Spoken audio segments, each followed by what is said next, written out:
IBF না ইকসি বা ICSI? অনেকেই জানতে চান যারাই আইবিএফ এ যাচ্ছেন বা টেস্ট টিউব বেবিতে যাচ্ছেন, তাদের একটা কমন কোয়েশ্চেন থাকে, ম্যাডাম আমার কি আইবিএফ হবে না আমার কি আইসিএসআই হবে?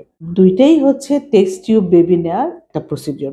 আইবিএফ মানে হচ্ছে ইন ভিট্রো ফার্টিলাইজেশন, মানে যখন আমরা একটা ডিশে একটা স্পার্ম অ্যান্ড একটা ওভাম রাখা হয় এবং তারা নিজেরাই এটা ভ্রূণ তৈরি হয়, সেটাও বাইরে এবং ল্যাবে এবং একটা পেট্রি ডিশের মধ্যে, তাকে বলছি আমরা আইবিএফ।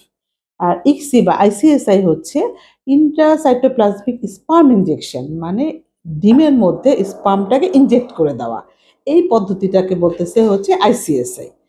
সো ট্র্যাডিশনাল আইভিএফ না আইসিএসআই, অ্যাকচুয়ালি টোটাল ডিসিশনটা আসতেছে ল্যাবে বা এমব্রায়োলজিস্টদের। যেই ধরনের স্পার্ম দেখা যায় যে মোটাইল না, খুব বেশি হেলদি না, তাদের জন্য কিন্তু আইসিএসআইটা বেস্ট। আবার খুব ভালো ধরনের স্পার্ম আছে, খুব মোটাইল, এগ খুব ভালো, সেই ধরনের আমরা আবার অনেক সময় ডিসিশন নেই যে যাবো হচ্ছে ট্র্যাডিশনাল আইভিএফ এ। সো দুইটাই টেস্ট টিউব বেবির প্রক্রিয়া। তো কারো কারো ক্ষেত্রে ট্র্যাডিশনাল আইভিএফ এ যায়, কারো কারো ক্ষেত্রে আইসিএসআই, এবং কারো কারো ক্ষেত্রে দেখা যায় বোথ। কিছু আমরা মানে কিছু এগ স্পার্ম আমরা আইভিএফ এ যাচ্ছি, কিছু এগ স্পার্ম দিয়ে আমরা আইসিএসআই করছি। যেটার রেজাল্ট ভালো আসতেছে বা যে ধরনের ভ্রূণ ভালো আসতেছে, সেটা ট্রান্সফারে যাচ্ছি। সো আপনাদের অ্যাকচুয়ালি মাথায় রাখতে হবে দুটাই টেকনিক, এবং যেটা আপনার জন্য ভালো হবে সেই প্রসিডিওরে আমরা যাব।